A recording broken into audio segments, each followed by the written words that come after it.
I'm Mitch Wileczek, and this is Mitch-Information. First guest, we have a very special guest. I want to bring him on, Chris Villa.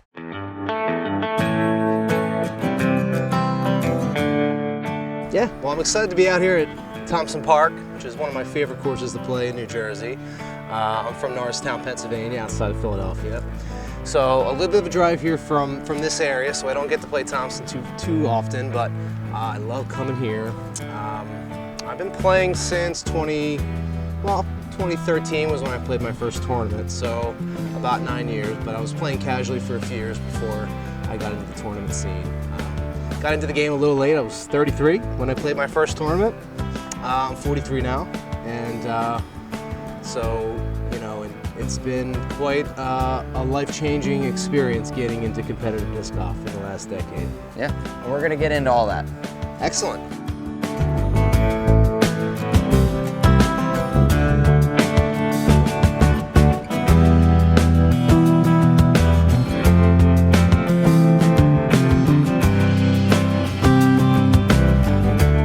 So, you just came back from Myrtle Beach Open. I did, yeah. Correct? Which is an A tier, and you took the win. Congratulations. Thank you. Yeah. That marks your 10th win of the season this year, bringing you to 63 wins total for your career. Yeah. Can you tell me a little bit about that tournament? So I had a lot of fun playing it. They called two different courses. One is called Splinter City, which is like 2 blocks from the beach in Myrtle Beach. It's a relatively newer course. It's a park-style course. And they have a second course called Sockasty. Very technical, very wooded course. So I kind of felt right at home because it's pretty similar to a lot of the courses I play in Pennsylvania. But it was definitely more challenging than I expected it to be. I got you. So you mentioned that you've been playing for about 9 years. Yeah. And your first tournament was in 2013 at the Kilt Lifter Open at Tinicum? Kilt Lifter Open, I think at that time, was a crosstown between Tinicum and Knockemixon. Okay. Rest in peace. Gotcha. What happened at Knockemixon for everyone that doesn't know? So Knockemixon is one of the best courses in Pennsylvania. It was built by the Lehigh Valley Disc Golf Club and Brian Frederick. And I think about 4 years ago, the course had to close down because of an invasive species of insect that was damaging the trees. A lot of the trees had to be cut down and eradicated. So the park had shut down. It was supposed to be temporary. 4 years later, it's still closed. So Gotcha. who knows if it will come back, but yeah, it was definitely one of the best courses in the Lehigh Valley, PA. So you played that tournament. You ended up tying for third with Dylan Horst. Yeah. And you averaged $9.99. I think you cashed $85. My first tournament. Yes, your very first PDJ tournament. Yeah, how about, so I think I shot a 1,000 rated round too. One of those 2 rounds. You did. I think you shot $9.94 and 1,005. Yeah, that was my first sanctioned tournament. Yes. Yeah. So what drove you to sign up at that moment? At that Kilt Lifter Open in 2013. So at that time I had a job, I was in sales, and I had a sales territory. And around 2009, my territory for work had changed and started to include the Lehigh Valley of Pennsylvania. And in that particular job, I had a lot of downtime, like in between my sales appointments. Okay. And I was too far to go back home. Like if I had like 2 hours to kill, I lived in Philly at the time. It's like a 90-minute drive. So I started going to work every day with like a change of clothes and a bag of discs, because I had kind of casually gotten into disc golf. I wasn't very good. But I found myself every day getting a quick round and like a lunch round, either at Knockemixon if I was in Quakertown, or I'd play South Mountain if I was near Bethlehem. Right. I'd play Jordan Creek if I was in Allentown. So I got to play a lot of these Allentown, Lehigh Valley courses almost daily, just by myself for years. And so, and I had friends who played tournaments and always tried to get me to play tournaments, and I wasn't really into the competitive thing. And then for some reason, the bug bit me in 2013, and you know, I've been playing Knockemixon like all the time for years, and I didn't know how good I was compared to other players, but I just knew I was getting better. Right. I was better in 2013 than I was in 2009.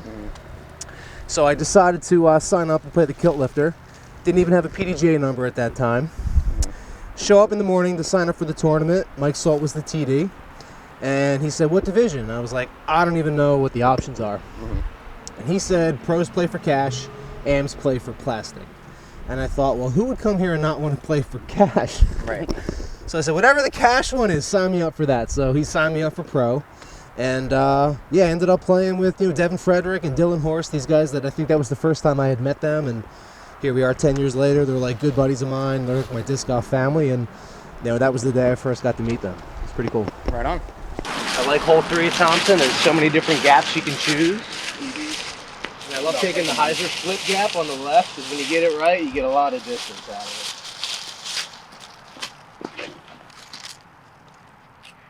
it. What was your experience of competitive play, not necessarily at that tournament? Oh man, it was so noticeable because I'm used to playing a quick lunch round by myself every day between work appointments. Yep. And now you go to an organized, sanctioned tournament where it takes like 4 hours to play a round. I'm used to playing a whole round by myself in like an hour. Yeah, it definitely was noticeable how, like, the pace of play is very slow compared to a casual round. Yeah. And I think that can be difficult for players who are just getting into the competitive scene. And were you always pretty cool, calm, and collected? I played a few rounds with you, and I played a tournament with you, and that's kind of your outward appearance. Very cool, collected, not stressing. If there's anything that goes wrong, you kind of just take it in, and I don't ever see you get too high or too low. It's very even keel. Every day's different. So, Every day's different. Okay. Some days I'm calm, some days I'm not so calm. Gotcha. So, it's an intentional part of my disc golf game to just become like a mentally strong player, a mentally strong athlete. And no matter what's going on the inside, I try to maintain a professional professional kind of like veneer on the exterior. Sometimes I'm super nervous, sometimes I'm super mad, sometimes I'm in a great mood, sometimes not so much. But whatever's going on inside, I try not to let it show on the outside. But ultimately, my goal for every tournament I play is to just maintain a very positive mindset, and that's easier some days than others.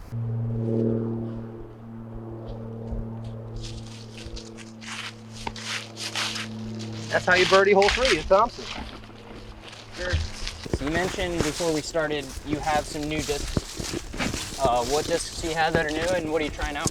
So a lot of my bag, I like to carry like fundraiser discs or tour stamps from a lot of my Team Westside teammates. Yep.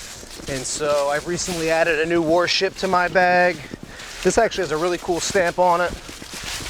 This is the fundraising stamp for my Westside teammate, Carrie Neal.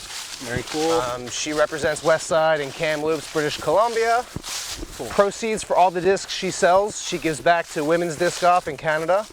Right. And so I love to support Carrie, and I hope everybody goes out and buys some of these awesome warships. I know she's got this stamp on a bunch of different molds, but she sent me this warship and just added that to the bag today. Does that run particularly stiff or stable? Well, it's funny because although the warship's one of my favorite discs, I rarely carry new ones. Like, all my favorite warships are just super beat up ones. Right, yeah. I almost forget what a brand new one flies like. Okay. But, fresh out the box warships are very neutral flyers, so they kind of do whatever you want them to do if you throw them right. Nice.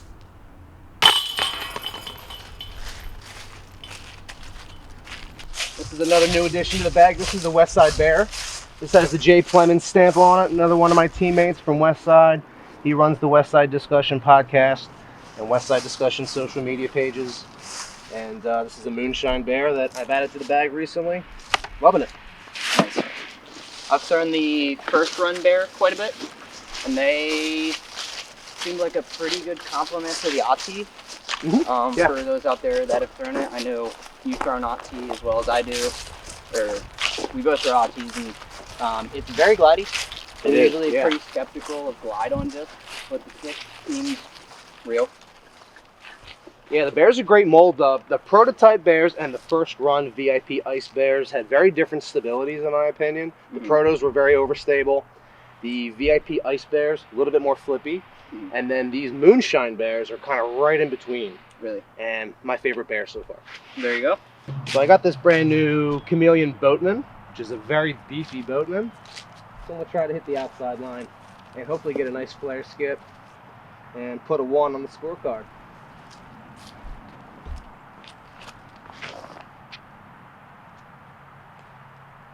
swinging. Go in. Come on.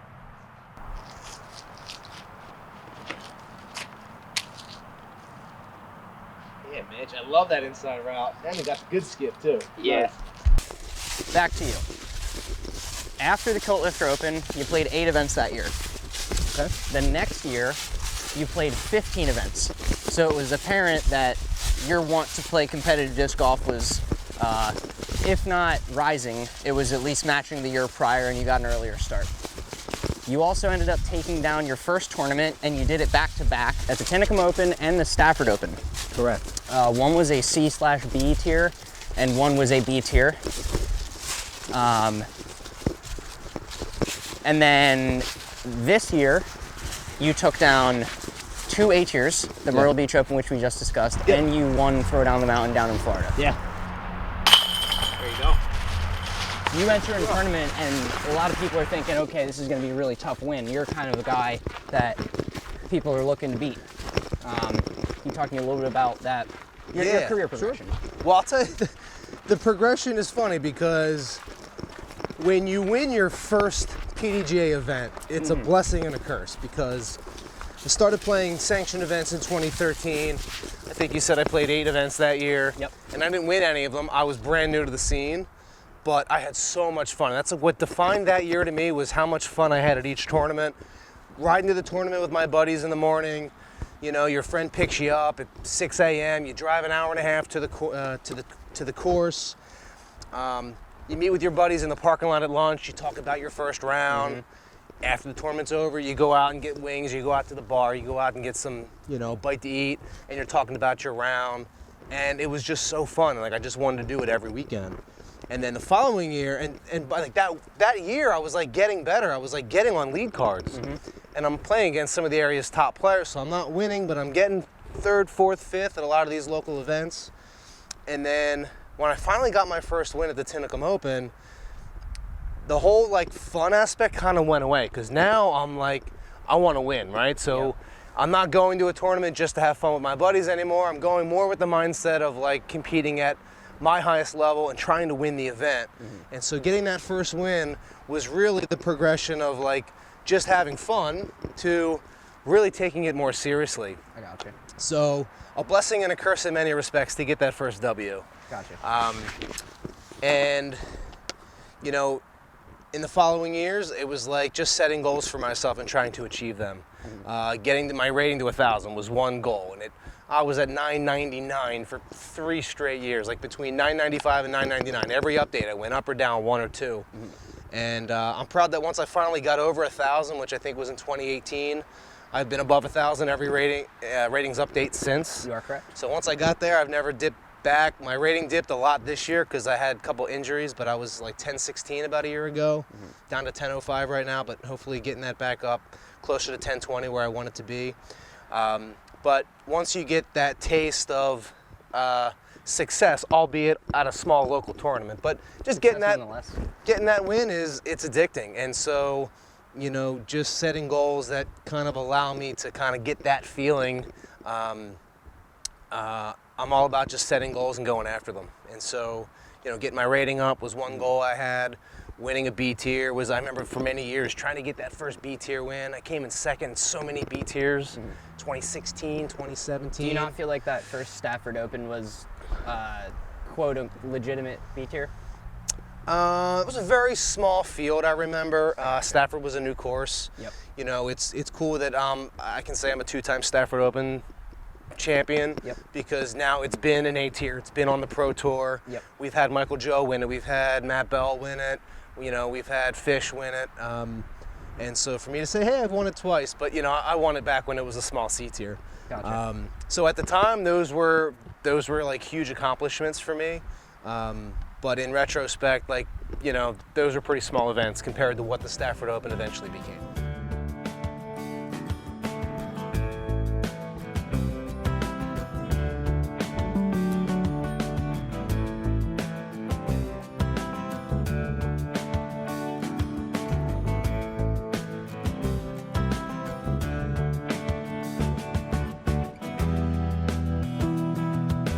Don't you love when you hear change like somewhere else on the course, right as your disc passes by the basket you're throwing it?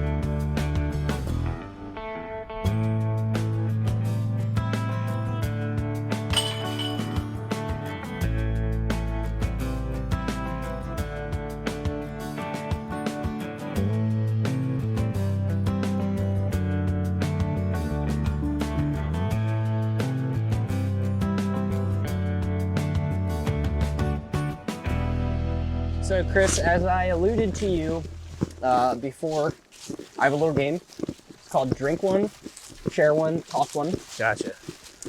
And let me get my list up just to make sure I don't get these wrong.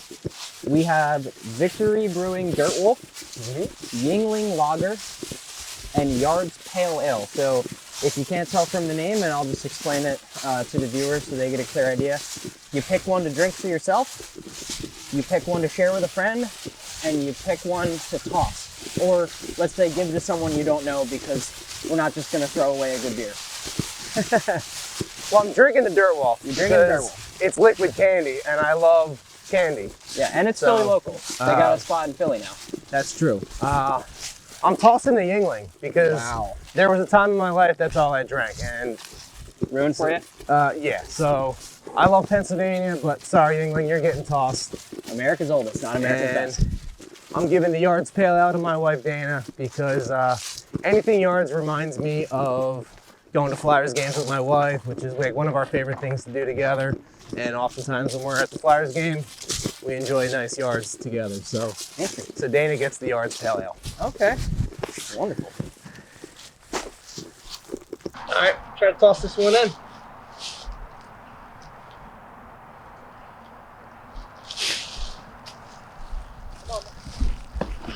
So you're not just a Union fan, you're a Philly fan overall.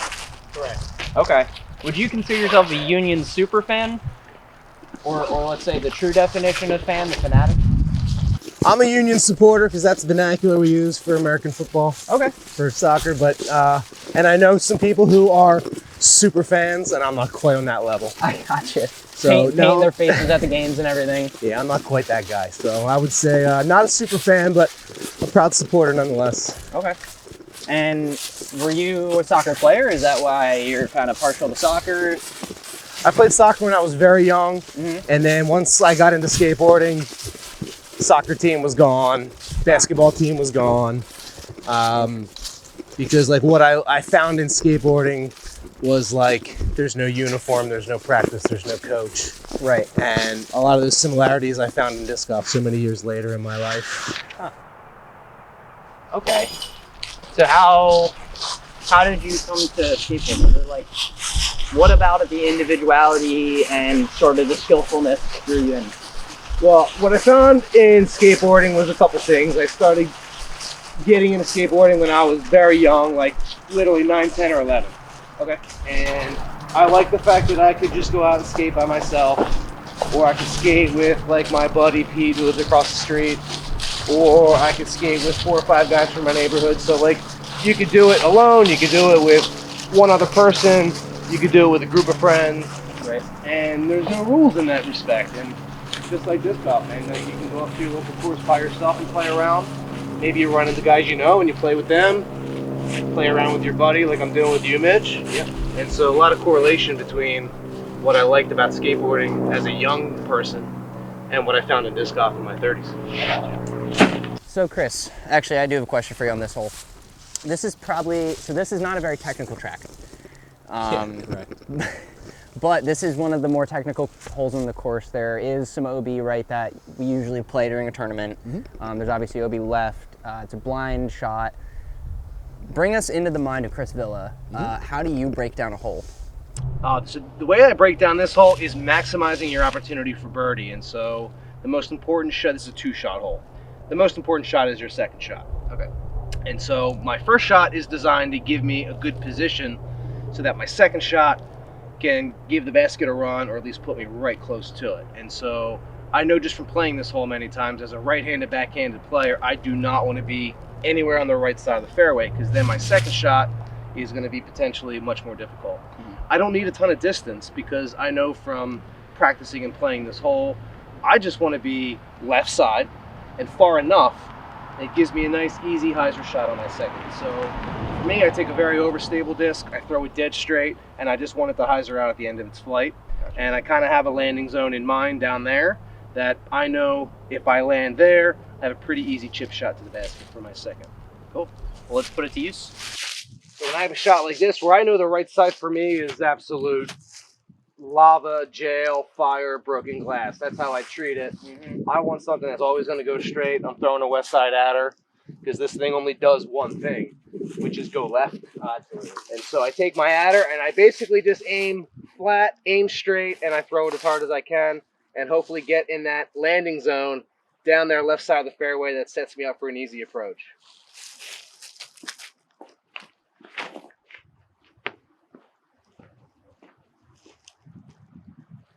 That's textbook. Surprise, surprise, the adder went left. It's like you got a righty hyzer approach here.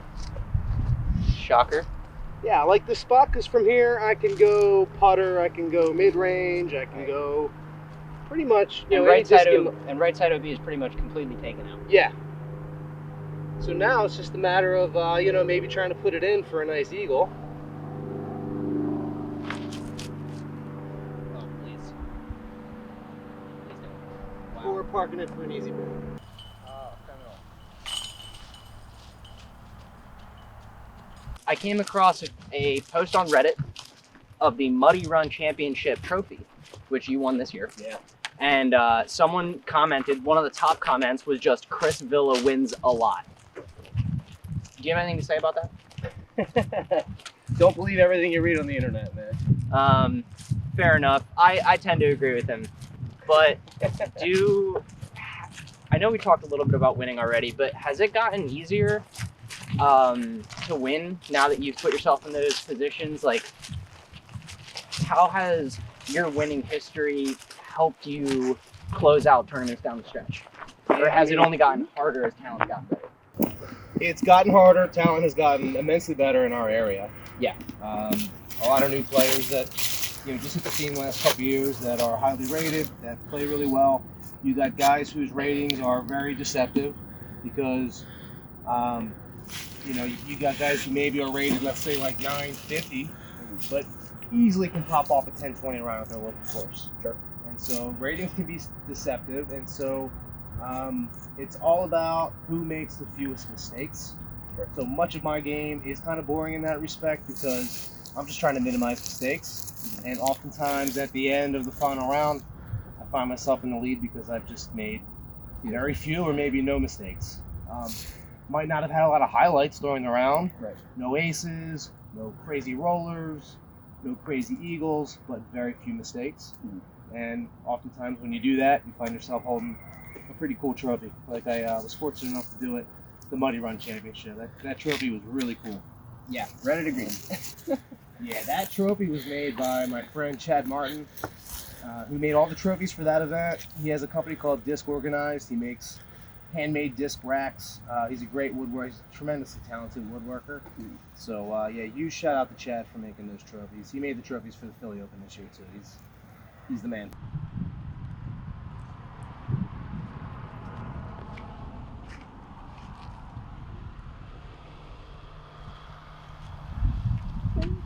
Good shot. This one's looking quite. We talk about limiting mistakes. It's a great formula for winning tournaments. Thompson Park is like a perfect example of minimizing mistakes because you have a lot of short par fours like this one. You don't need a lot of distance to get your birdie. You just need to not make a mistake. Yeah. And that's why I like Thompson Park. It's suitable for a player like myself who doesn't have a ton of distance. I'm just smooth and consistent, and if you can just throw a nice, easy 350-foot drive without hitting a tree, you're sitting pretty for a bird. So this is like a perfect example of a hole where you just gotta prevent the mistakes from creeping into your game.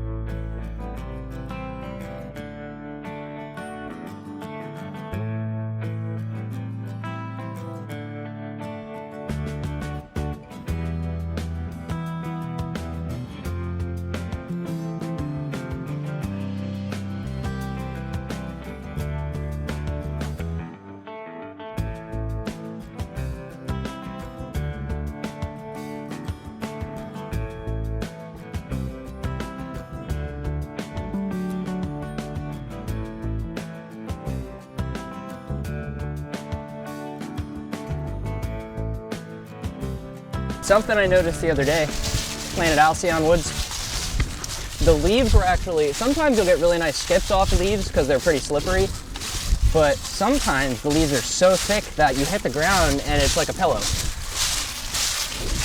Well, especially out here at Thompson, you normally don't get a lot of skips out here. The grass is usually pretty lush. Yeah. And so if you got that sort of lush, thick grass underneath the leaves, you can't really anticipate a big skip. That was one of the cool things about playing at Myrtle Beach is there's a lot of holes where the green area around the basket is kind of sandy. And in my practice rounds, I noticed some holes the sand was real skippy, other holes not skippy at all. And it's amazing how much that came into play during the tournament when you're trying to shoot like a 250 approach shot. And you remember, all right, yesterday I played the skip and didn't get it.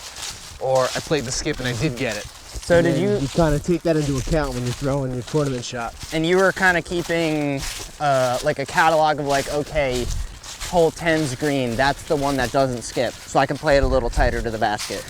Yeah, it's like stuff not like that. It's not something I think about like before the tournament round, but when you get to hole 10 and you throw your drive, right, and then you're looking at your approach, it just kind of comes flooding back like, I was here yesterday. Yeah. And I thought I was going to get that nice little skip play, and it didn't skip, or it did skip. So you kind of get that memory recall once you're in the heat of the moment. That's a good birdie to get. Yeah. I really like this hole. It's a fun. Absolutely. It's a true golf shot. Did you play in New Jersey State doubles? No, it's funny because I was supposed to play with Lou. Yeah. And then I broke my ankle a few weeks before the event. Oh, man. And so I had to break Lou's heart and send him that text. Hey, buddy. Where I said, hey, buddy, I can't play. I'm sorry, man. Oh, man. And so what did Lou do? Well, he went out and recruited Devin Frederick, and they ended up taking it down. They did. They did. Against... So I'm still waiting for my 1/3 of the prize winning. Yeah, right. But no, I was really happy for them, so.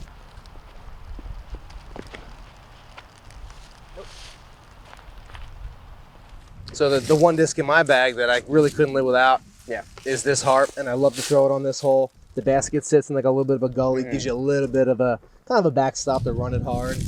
And I love the harp for shots just like this, where it's dead straight 250. Hopefully I'll pop it in and show you why I love this disc so much.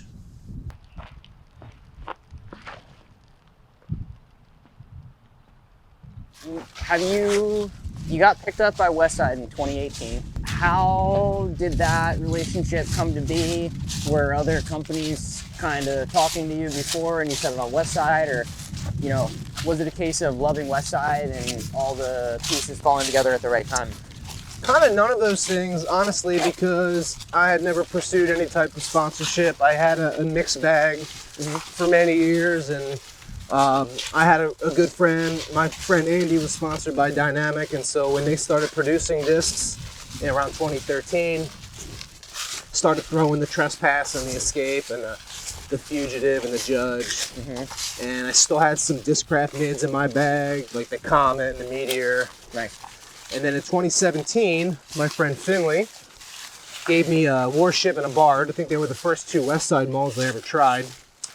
And I got on film that year playing a B tier against Greg Barsby here in Jersey. Right. Greg ended up taking down the win, but I took second. And I think some of the guys at Emporia saw that video on YouTube, saw me throwing that Warship and that Bard. And December of 2017, I got an email from Robert McCall, who was the team manager of Westside at the time, offering me a sponsorship for Westside. So just kind of fell into place because at that time, Latitude and DD jointly purchased the Westside brand, 2017, with plans to sort of ramp up the marketing and invest some money into the brand to build it up. Part of that marketing effort was to really develop their team of sponsored players and identify some areas in the United States where they wanted to have a bigger presence. So one of those areas was like the Mid-Atlantic region. And so here I was throwing my Warship and my Bard in New Jersey at a time where they were looking for a guy in New Jersey. So it all just kind of, I think, was meant to be. Yeah. And that was still quite a thrill to get offered a sponsorship. And Westside's become like a family to me. So I was just super grateful to get that opportunity. It's awesome.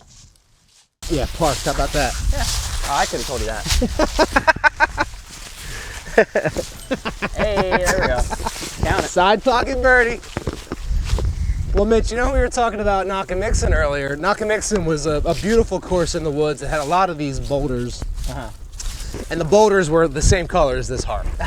And so I kind of refer to this color as Nakamixon gray. Yes. Because it kind of blends into, you know, a lot of those sort of mid-Atlantic boulder type courses. So with Westside, you're the team captain, and did that happen right away as well? No, this will be my, let's see. So 2022 is my second year as team captain. Okay. I have a pretty cool announcement. Maybe I can share it on Mitch-Information.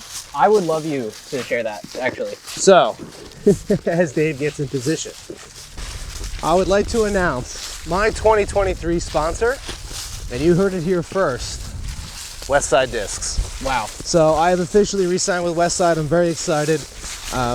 I wouldn't dream of going anywhere else. They take great care of me. So I've officially signed on to return to Westside next year. That's awesome. I'm also going to continue my role as team captain. This will be my third year in that role. And my goal as team captain is just to provide really just a basic level of communication amongst our teammates. Keep everybody informed with what the brand is trying to do from a marketing standpoint. Some of the promotional efforts we're going to conduct throughout the year. Sure. Promote Our touring players like Matt Oram and Erica Stinchcombe.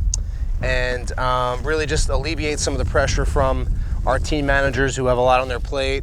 So the team captain role is important to kind of foster the family type feel that I think characterizes, you know, the Westside team as a whole. And our team is growing every year. I think we had maybe 17 or 18 players when I first started. Next year we may have over 50 players. So wow. The team is growing, and it makes the team captain role a little bit more crucial to keep everybody on the same page and keep everyone happy. Yep, takes a village. Takes a villa. There we go. So one of my favorite Westside discs is the King. This is the Josh Patton signature stamp. Josh is a great player from Louisiana. Great member of Team Westside, and he sent me this King. It's perfect for this shot. This thing is a Hyzer flip machine. And this is one of my favorite holes here at Thompson.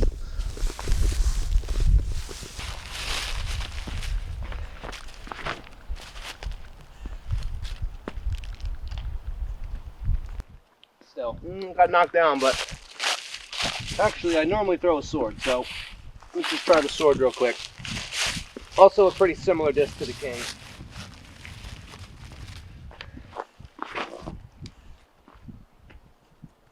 Wowie. That sword's getting a little beat up. You were the team captain for the World Games, is that correct? Was not the team captain. No, I was on Team USA. So the event is called the World Team Championship. In Europe, they refer to it as the World Cup. Okay. And it's a very, very prestigious event in Europe. In the US, it's not as well known. But the goal is to get disc golf hopefully into the Olympics. And if that ever happens, the format of the World Cup tournament is likely the format you would see for disc golf if it became an Olympic event. I've heard people like say, oh, you know, this hole is so short. Sort of the dialogue that I've gotten playing in the last 3 years is that you want to throw the slowest disc you can for the situation. Higher speed discs bring in a lot more error, potentially. But you're telling me you're throwing a 14-speed disc on a 300-foot tightly wooded hole with a low ceiling, and you're birdieing it. Obviously, your game is very technically sound, so I wouldn't question that. But like, is that something you've just kind of grown up with your game, or? I think you can't be afraid to try things. So for me, I mean, I think I've played Stafford a million times, but a couple days before the Cosmic Open, I was just out practicing, and I think on hole one, threw a mid-range, threw a fairway driver, took out the 14 speed, threw that, and that parked it. Yep. So, you know what? I don't care what the distance is. I don't care about any of those factors. If it works, it works. So you just use the tool that gets the job done. And so you just can't be afraid to try things. Because you never know what's going to work. And that's why I love disc golf is, you know, you can get creative because different discs can do different things. So, you know, you're only limited by your imagination, as they say. So you can't prejudge that, you know, a short hole, you got to throw a slow disc. Sometimes, you know, a high-speed disc thrown softly kind of gets the job done for you. Gotcha. All right, let's try this new Boatman again. Maybe pop this one in.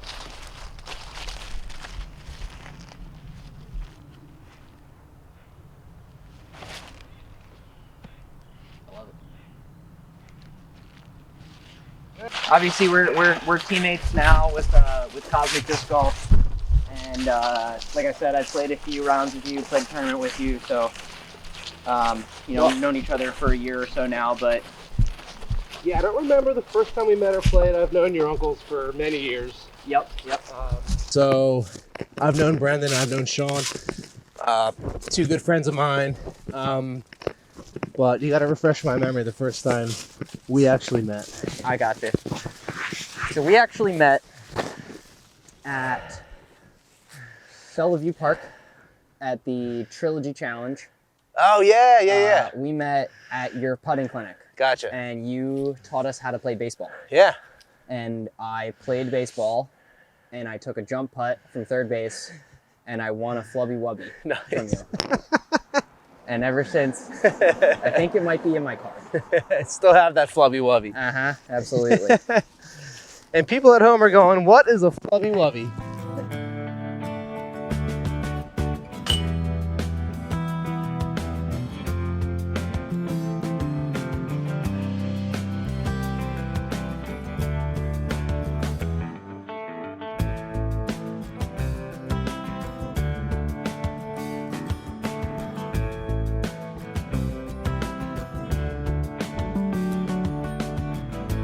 I'll tell you, I don't get a lot of aces. I mean, maybe one or two a year. I think this year I only had one. I got you. So I don't get a ton of aces, so I don't think that harp has ever banged one. Okay. Wow. What a first one it would have been. I know, on camera. That's how I got hole 9 at Stafford. It was actually with a Villa harp. Nice. Oh yeah, I remember that. It was a Philadelphia stamped harp, which we still have available at cosmicdiscgolf.com. Plug right there. But it was dark, not playing glow, and it was the last hole of the day because we were playing in dark. And I said, all right, time to ace. Threw it, lost it because it's dark out, and then heard chains and I ran. And it was in. I had to see if it was in. See, there's good mojo on those Villa harps. So, Absolutely. You know, everybody out there should be clamoring to grab the last few harps available at cosmicdg.com. Well, I guess I'll leave the Hyzer Media harp aces to my teammate Lucas. None for me today, but I'll take the tap in birdie. Shout out to Lucas.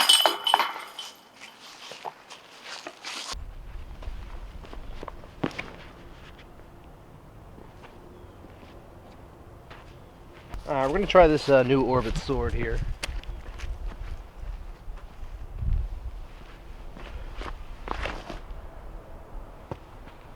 Yeah, a little flippy. You've played quite a few courses in your career now, I'm sure. Some in the United States, some outside the United States. What is your favorite course?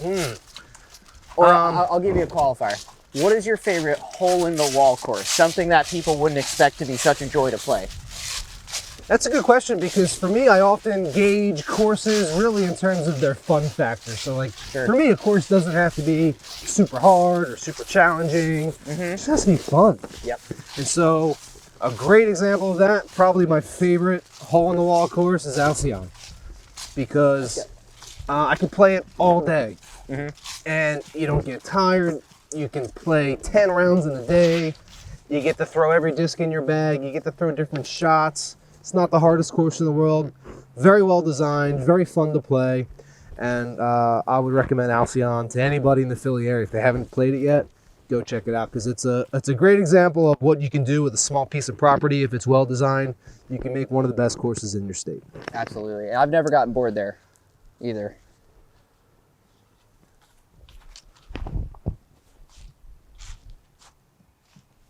That looks gorgeous. And the skit. There we go. He's putting. Now, no qualifier. What is your favorite course?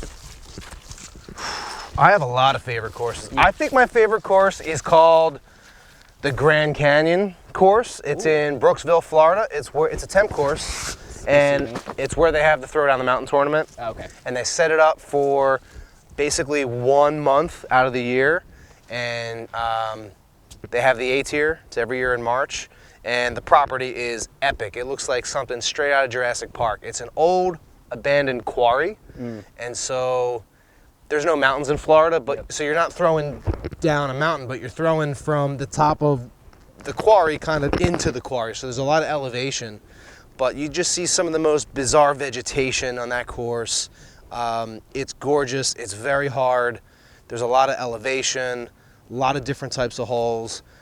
So one of my favorite courses, one of the most challenging courses, and it makes it even more special that it's only available to play 4 weekends a year, and you got to sign up for the tournament to play it. So And now it's special almost to you as well. Yeah, it was great kind of getting my first A-tier win there, but aside from that, the course is probably, I would say, top of my list in terms of my favorite courses I've played so far.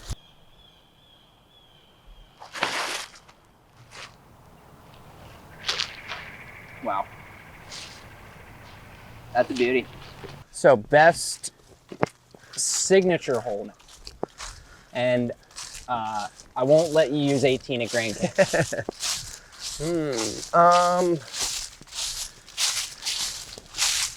Let's see.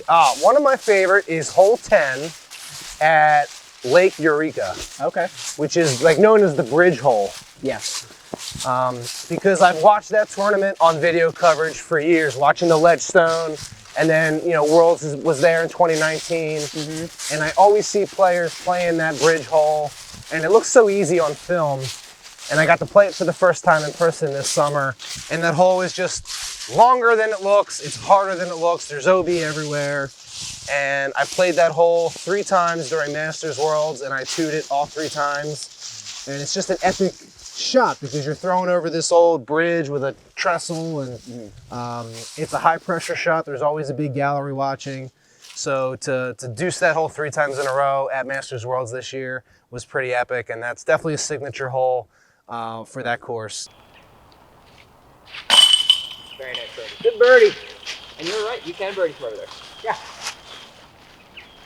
Hey, when you have a warship, you can birdie from anywhere. So you've done quite a bit of traveling for tournaments, as you just mentioned, Masters Worlds. Yeah. And I imagine eating on the road can be an issue. What is your go-to pre-tournament meal, and does that change depending on the region? Ooh, good question. For me, it's fruit. I eat a lot of fruit, specifically. Oh, okay. Especially if you ever played a tournament with me, you'll always see me eating apples. Gotcha. You can get apples anywhere. You're not a candy in the middle of the round kind of guy? No. Just rather eat apple slices? Yeah, I don't eat a lot of sweets, but I like apples and oranges. So it was cool this time. Even in Europe, I was able to kind of just get apples at the grocery store for my rounds. And so, big fruit eater. So you'll see me eating a lot of apples and oranges. Gotcha. And then post like win meal, like if you're going out to treat yourself after a big win, after Myrtle Beach Open, what was your reward dinner? Well, just like you can get apples anywhere in the country or in the world maybe before a tournament, you can get pizza anywhere too. So okay. I think that's my one vice is pizza. So yeah, if I'm looking for a victory meal after a nice win, I'm gonna go out and get a couple slices for sure. Nice.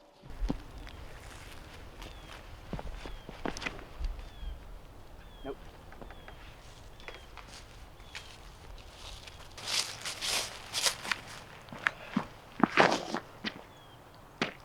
That's pretty.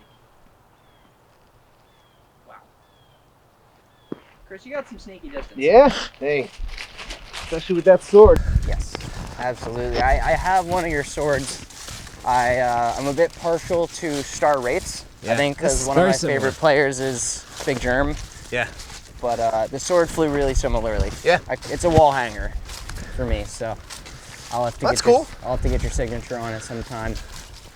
Put some mojo on it for you. Yeah, they make great wall hangers. They make great throwers as well. So I appreciate anybody who bought any one of my swords this year or any of my fundraiser discs. I was kind of overwhelmed at the support that I got, and the funds helped me get to Europe to play for Team USA. So I was very appreciative of that opportunity. So I got to just really thank anybody who supported me this year, because it meant so much to me. So in Croatia, my understanding is you played doubles and singles. Yeah. In round robin and pool play. Yeah. Okay. So can you just describe a little bit more how that works? No. Okay. No, it was a confusing format, but it was an amazing format, because it was a style of disc golf for me coming from the States, and for my teammates on Team USA, we had never played before. Match play is kind of common around here. Yep. Jersey has a big match play tournament, and a lot of regions have different variations of match play. But for the most part, tournament players, we're just used to stroke play. Yep. And so to get to the World Cup event, which was a match play event, doubles and singles, the doubles was alternate shot. There's so much strategy involved. Oh yeah. And we learned a lot from the experience, because we were kind of going into that format almost blind, not realizing kind of what the strategy was all about. So when the strategy does not pay off, you learn a lot about, hey, if we come back to this event in 2 years, now we kind of know what type of strategy you need to employ to be successful. And so it was a very stressful way to play golf, but it was very fun. Nice. And it makes for a compelling and a competitive format when you're playing. Match play is a great way to play golf. I agree. It's just a whole different animal versus traditional stroke play. So I think the U.S. was at a little bit of a disadvantage, because the format was a little foreign to us. But I was proud that we played as well as we did. And if I have a chance to go back in 2 years, I think we'll have a better shot now that we kind of understand the format a little better. Nice. So I gotta ask, because I was waiting for you to do it, and you haven't done it today. I gotta ask you about your tap out routine. The flip, what do you call it? I guess if somebody asked what it was called, I would probably refer to it as a paddle putt. Okay. I gotta ask, I want you to know I'm 0 for 2 with that, so I'm never gonna do it again. From what distance?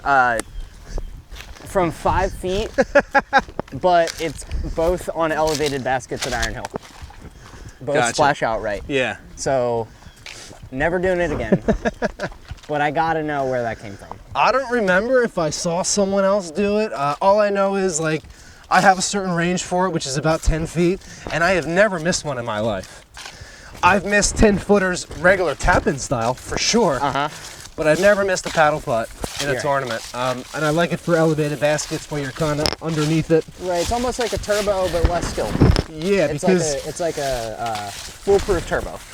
So yeah, it is not a turbo putt. I know I've had some people kind of refer to it as that, like maybe in video coverage. A turbo putt I cannot do. It's like, that's the Johnny McRae signature style of putt. So that's a different style. And we'll show the paddle putt on the next one. Hopefully I park it, because that's the only time I use it. But it hits, your disc will hit the chains flat.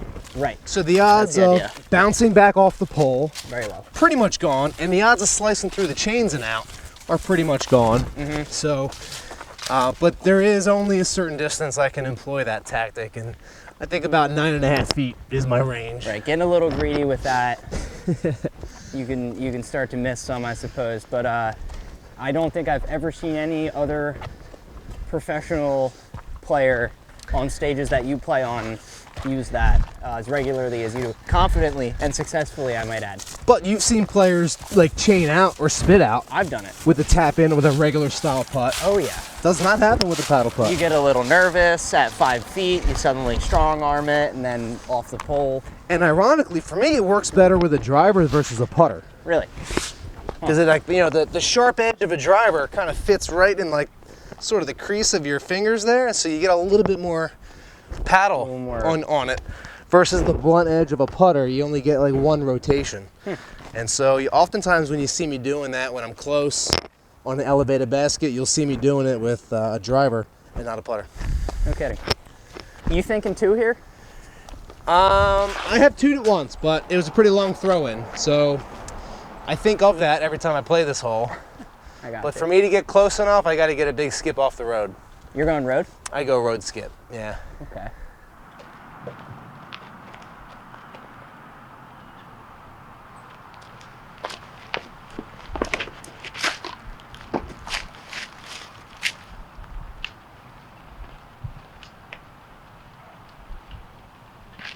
Oh, not so bad.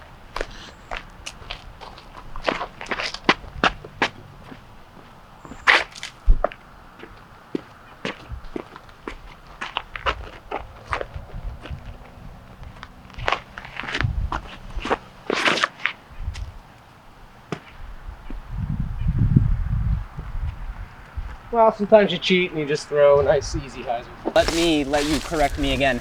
Not the World Games, it's the World Disc Golf Championship?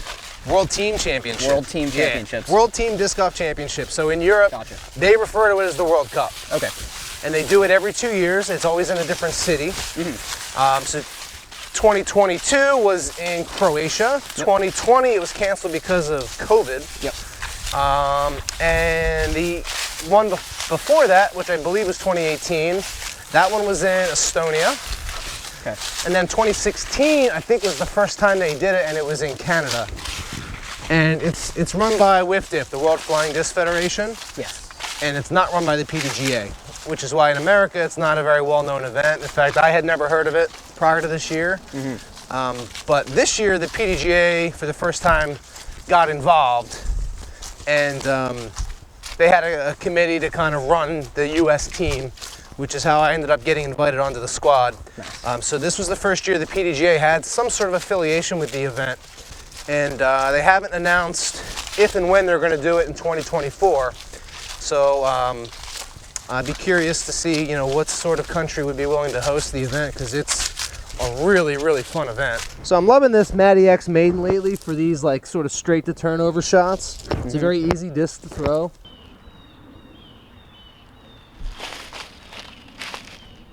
Yep.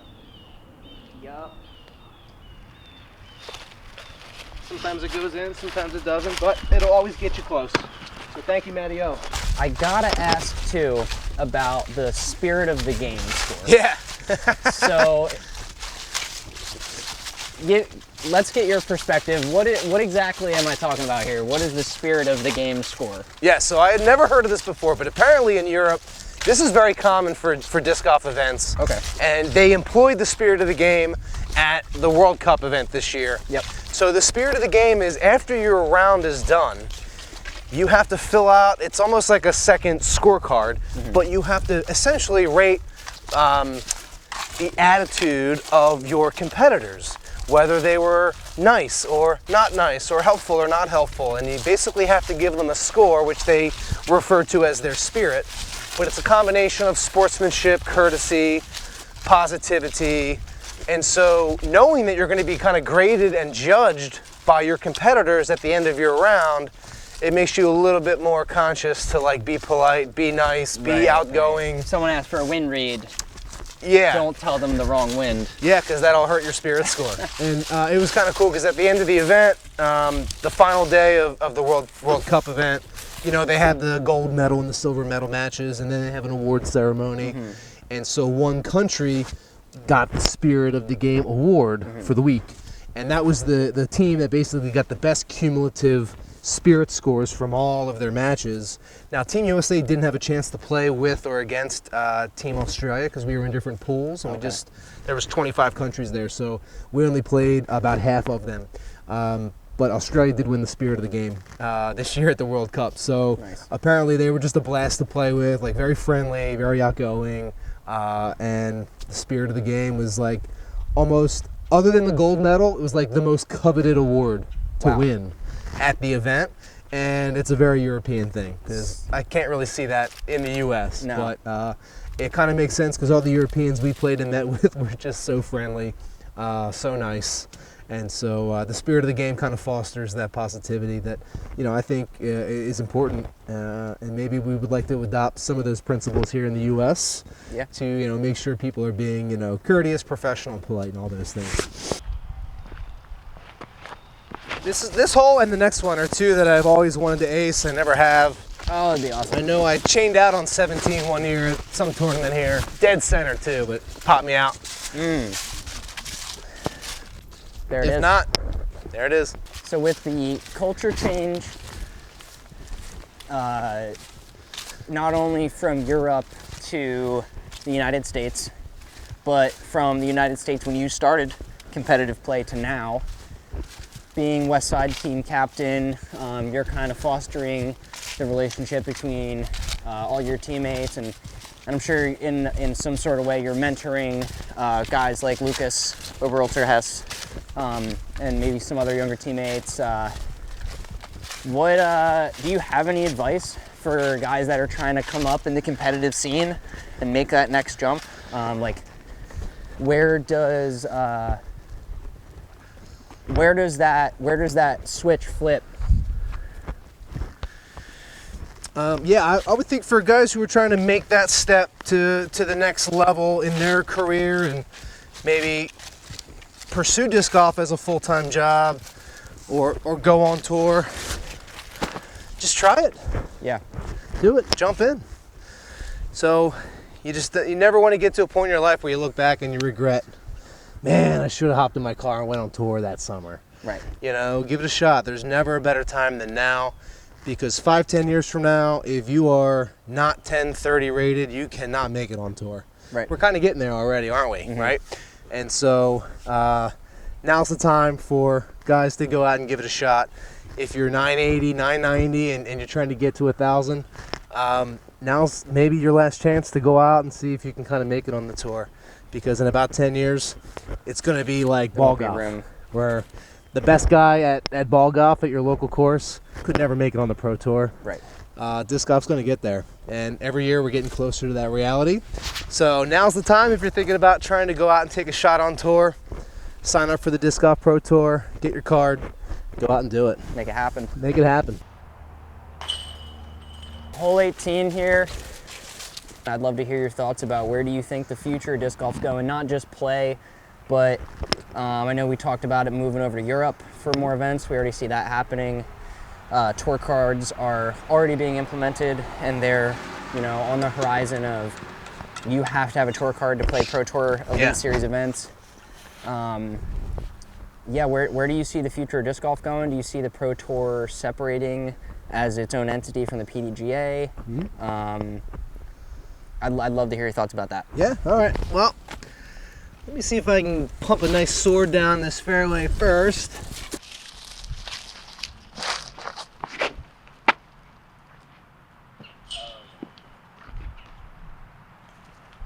So I see disc golf entering a crucial stage in its existence right now, and almost a fork in the road where I predict in, I don't know how many years, but you're probably going to see multiple concurrent tours. You're going to see the Pro Tour continue because I think they've established a business model that works. Yep. You're going to see a Masters Tour for sure.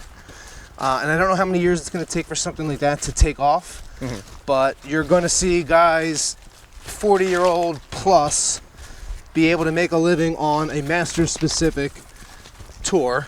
That's coming. Yep. And I think you're going to see the next generation of an amateur tour, kind of like what Feldberg is doing with the National Amateur Disc Golf Tour. I think that's going to, whether it's that entity just growing or maybe something taking its place, you're going to see a legitimate amateur tour where that's going to be full of guys 1,000 to 1020 rated, where you're just basically going to see your 1030, 1040, 1050 guys exclusively on the Pro Tour. Right.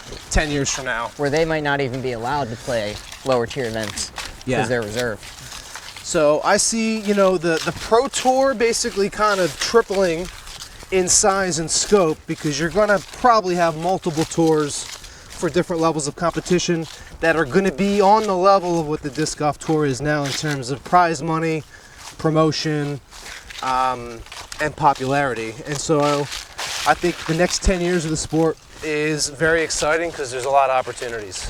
Gotcha. All right, one last chance out of two here. Let's do it.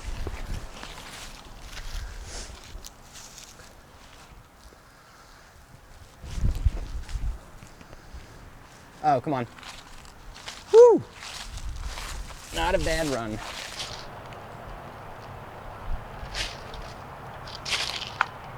Ooh. Wow.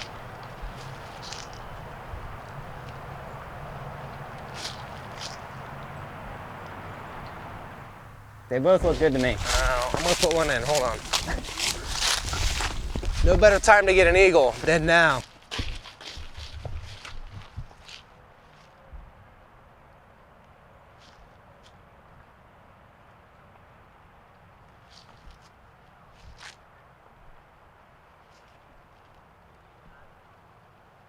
Come on, not to mix and hard. All right, I guess no eagles today. I'd lay up on the brain.